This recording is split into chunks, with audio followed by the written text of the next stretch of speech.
In a cosmos torn by eternal strife, one angel dared to dream. He sought a refuge, a world free from the struggle between heaven and hell. Inarius, a paragon turned rogue, his actions forever altering the fate of reality. He created Sanctuary, he birthed a new race, but every act has its price, every dream its nightmare. This is the tale of a fallen angel, a story of ambition and fear, love and betrayal, valor and torment. Join me as we unravel the intricate lore of Diablo, casting light upon Inarius, the rogue angel. Hold on tight, for no tale in Sanctuary is a tale of peace. They call me a hero. I slew demons beyond count. I won battles and broke sieges, but it availed me nothing. I know that this war can have no victor, only an eternity of revenge, pride, and hatred. Tyrael does not understand. He cannot see beyond the glory of battle. In time he may, but that day is not yet here. In the vastness of the high heavens, an angel named Inarius once stood tall. A paragon of valor, he was an angel, but not just any angel. Inarius held a prestigious position, standing as an advisor to Tyrael, the aspect of justice.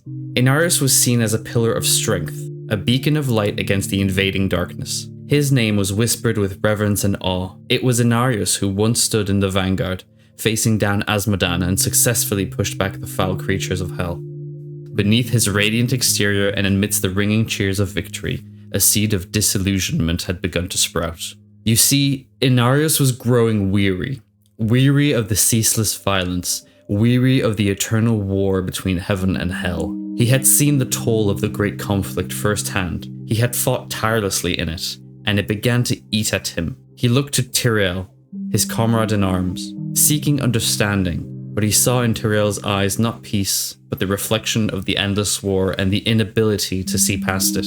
His appeal fell on deaf ears. His desire for an end to the bloodshed misunderstood. To his chagrin, Inarius saw that Tyrael was just as entrenched in the war as the rest. There must be others who seek a way out of the endless strife. Angels and demons who feel enslaved by our fate. I cannot be unique in all of creation. I know my path. I will find those disillusioned of the war and lead them. In his solitude, Inarius wondered, pondered. Could he truly be alone in his wish for peace? Surely, in this vast universe, there must be others who yearned for an end to the struggle, who sought more than an eternity of battle. And with that thought, Inarius began to thread a path that none of his kind had ever dared to thread. His journey, unbeknownst to him, would change the very fabric of existence.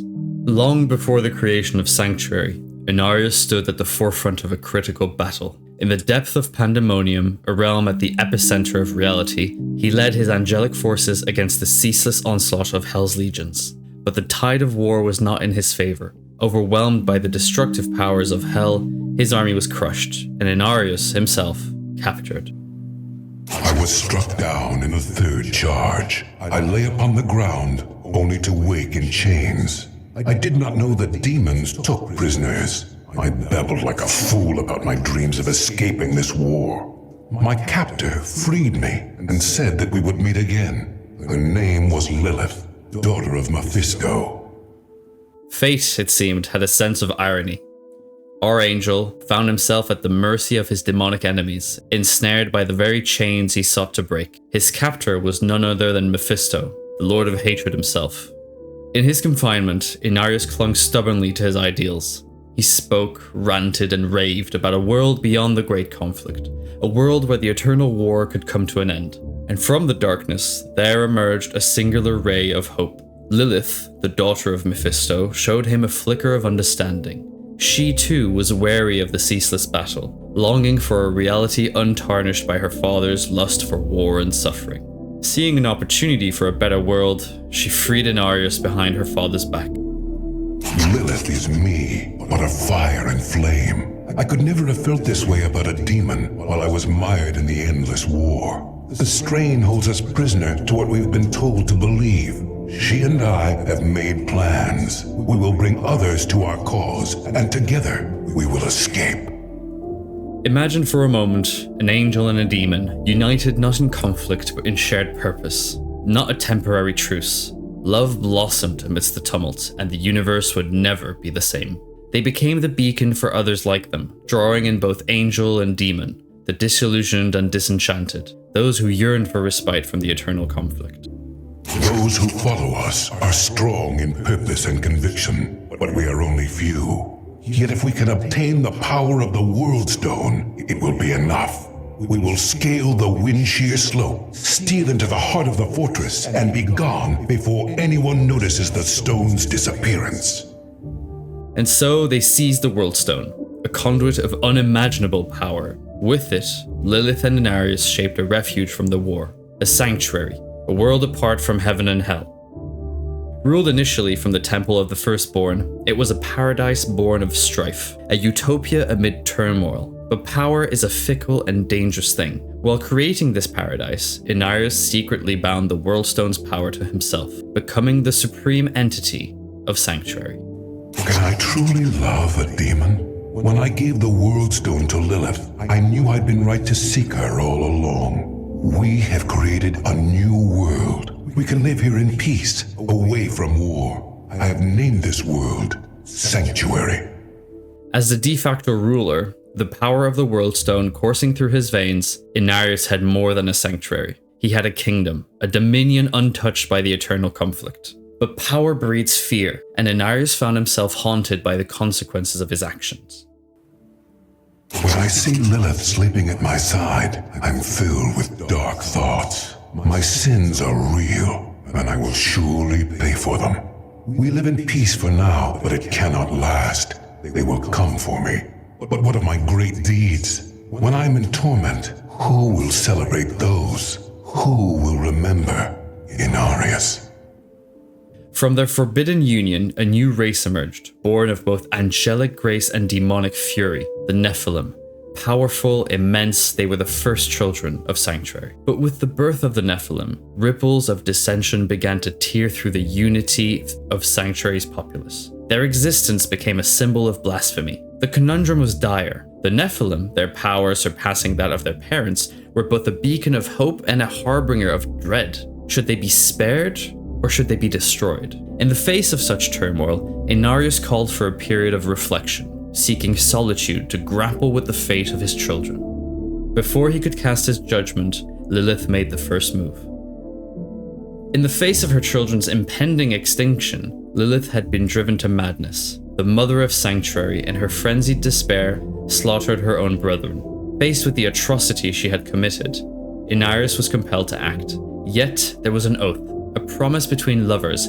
He could not and would not strike her down. So he made a choice, the only one he felt he could. He banished Lilith into the void, an endless empty realm. The void has been described as being an endless darkness, blacker than black and completely empty. Some say being cast into the void is a fate worse than death.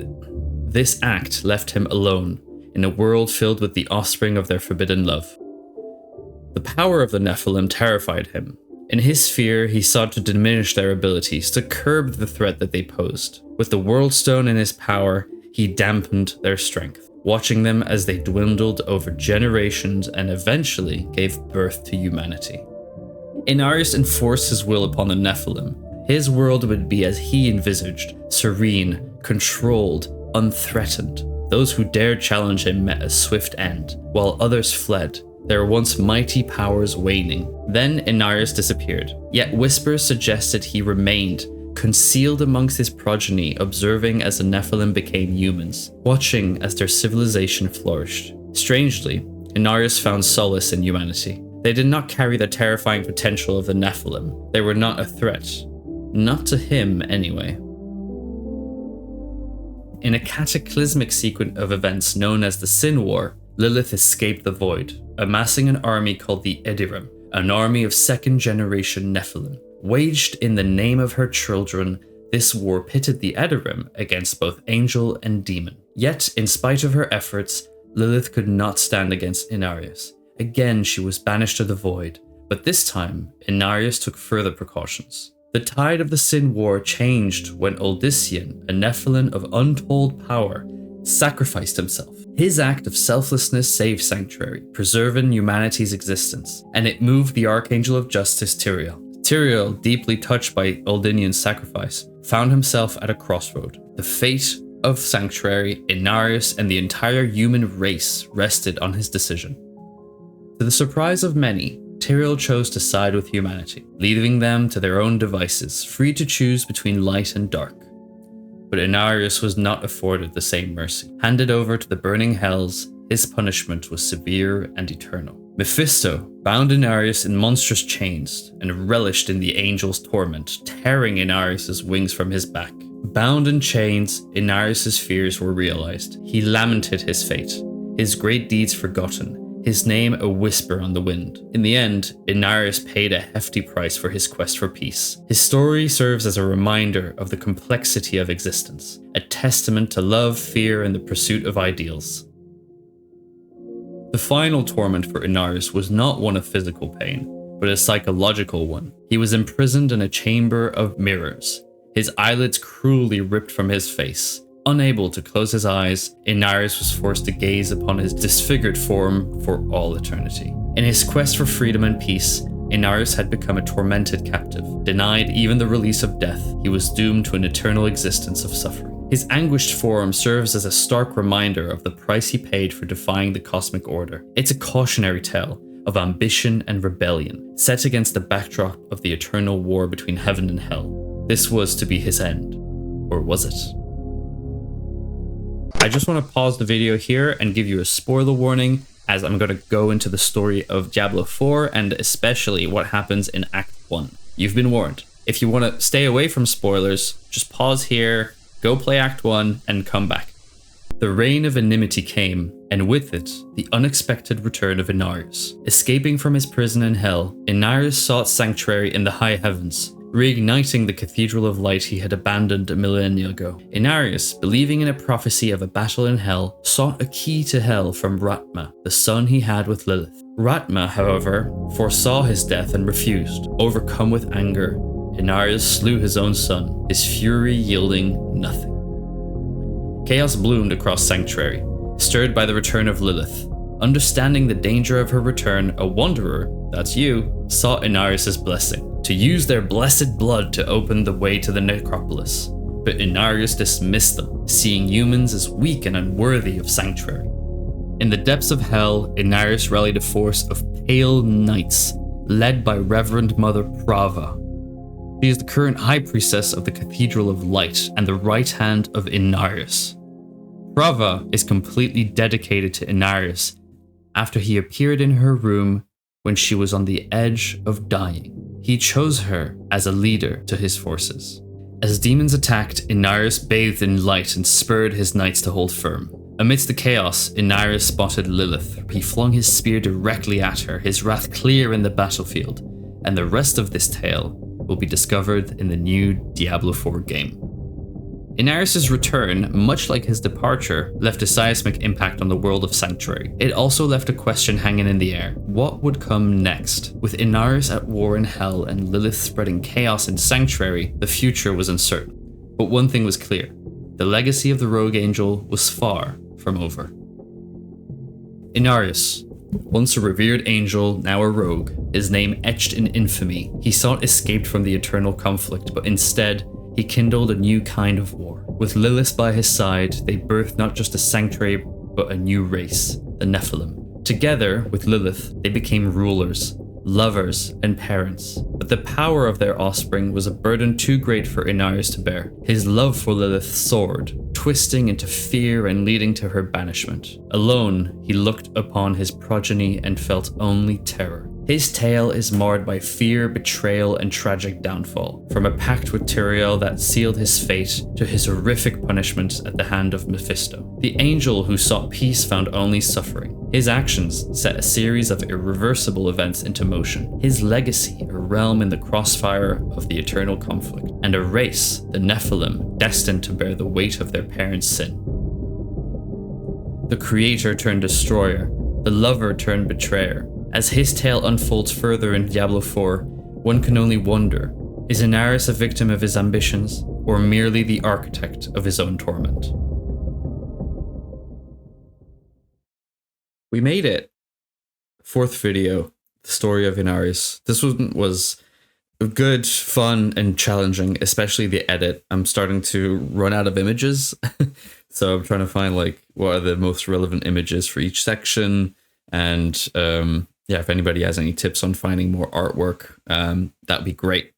Each section could use more artwork, especially when you look at Inarius and the fact that he was tortured and the way he felt about Lilith. There's a piece of audio where he's on the edge of the bed, I think, and he's looking at Lilith and he's saying all these things about, you know, the potential regrets or the fear of what's to come. And in your mind, you're thinking, God, it'd be great to have an image of that, a piece of artwork of that. But unfortunately, you have to put just, you know, Inarius in the sky for the 5th time. Anyway, if you're still here with me, thank you so much for being here. Thank you so much for hanging out. If you enjoyed this video, a like would be super appreciated. Subscribe if you want more of this type of content. Don't subscribe for nothing. Just subscribe if you want to see more lore, more Diablo. And yeah, I'm going to keep improving. If you've got any feedback, please leave it in the comments. Not just for the algorithm, actually, but just because I really need to get better at this. I really want to. And so if I can get your feedback on it, because I think I did a good job, but tell me what I was missing. Tell me what I could have done better so that the next video comes, I can do better. Thank you so much for being with me, and we'll see you in the next video where hopefully we'll be looking at the lore of the barbarians.